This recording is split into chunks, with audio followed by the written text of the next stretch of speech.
Hello and welcome to the programme. We're going to start with the words of the US President. So much of the future will be written in the Indo-Pacific. That's according to Joe Biden, who's just arrived in South Korea on the first stage of his visit to the region.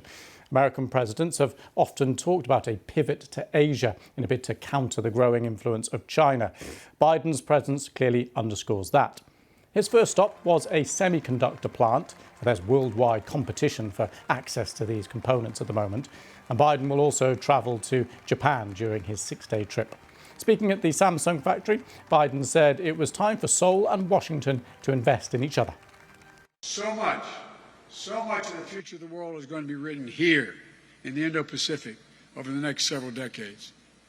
We're standing at an inflection point in history where the decisions we make today will have far-reaching impacts on the world we leave to our children tomorrow. This vibrant democracy has become a powerhouse of global innovation by investing in educating its people. And companies like Samsung that are driven by responsible development of technology and innovation will be critical to shaping the future in the direction of our two countries, the direction we both want to go. So this is the moment, in my view, to invest in one another, to deepen our business ties, to bring our people even closer together. Right, let's take a look at the agenda for Biden's trip, which comes as the US faces growing influence in the region from China. The president is meeting South Korea's new leader, Yoon Seok-youl, for the first time in person. Up for discussion for this part of the visit, North Korea. Pyongyang has abandoned its freeze on intercontinental ballistic missile testing, and the threat of nuclear testing looms, all while the country deals with a COVID-19 outbreak. And of course, China's growing influence is also expected to dominate discussions. I'm joined now by Sue Kim, policy analyst at RAND Corporation, who previously worked as a CIA intelligence officer analysing North Korea. Thanks so much for coming on the programme. Thank you. So we'll come to North Korea in just a second. I want to start with a broader look, though, at the influence of China. Biden's visit here clearly trying to cement ties with other countries in the region to try and provide some kind of buffer and block on China. How successful do you think he'll be? So, this is actually, it's a buffer against China for the countries in the region, but I also think that this is also a buffer for the United States against China.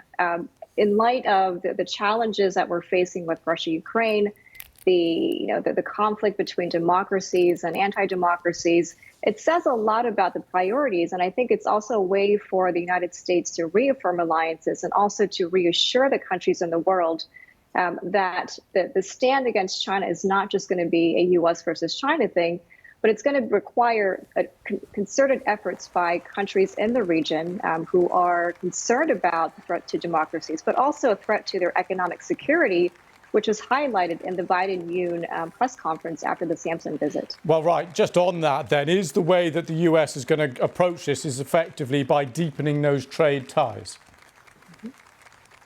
Exactly. So economic security, it's not just about, numbers, but it's also about what that represents in this day and age where China holds, I would say, a large market when it comes to controlling the economic dynamics with countries around the world.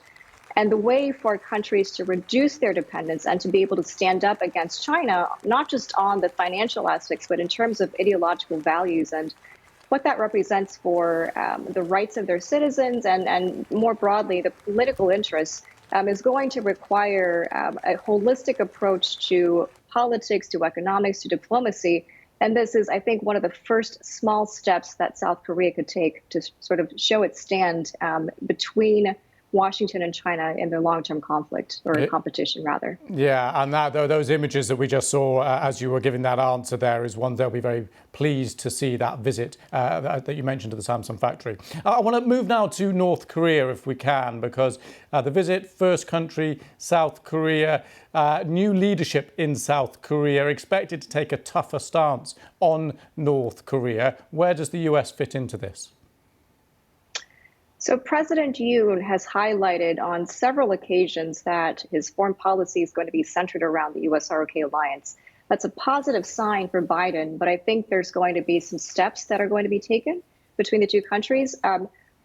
both countries announced that they were basically prepared for any North Korean provocation, whether that's a long range, short range, or nuclear test, which indicates, I think, their readiness. But of course, in case Kim Jong-un wants to steal a show, which would be a right opportunity now, it shows that, one, the two countries are aware, but I think it's also an opportunity for Washington and South Korea to use the North Korean provocation as an opportunity to highlight and to underscore the potential for the two allies to work together, to cooperate, and to better manage the North Korean deal. I understand that opportunities to cooperate, but what actual responses will they be bringing forward if we see a ramping up of testing from North Korea?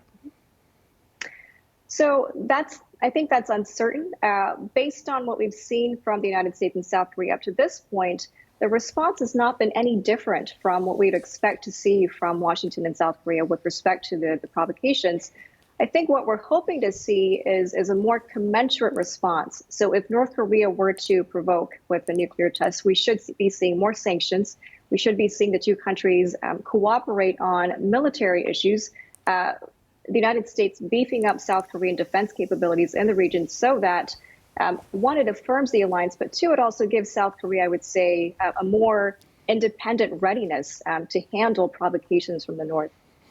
Fascinating stuff. A few more days left, 5 days left of this visit. We'll be keeping an eye on it. Sue Kim, great to have you on. Thank you.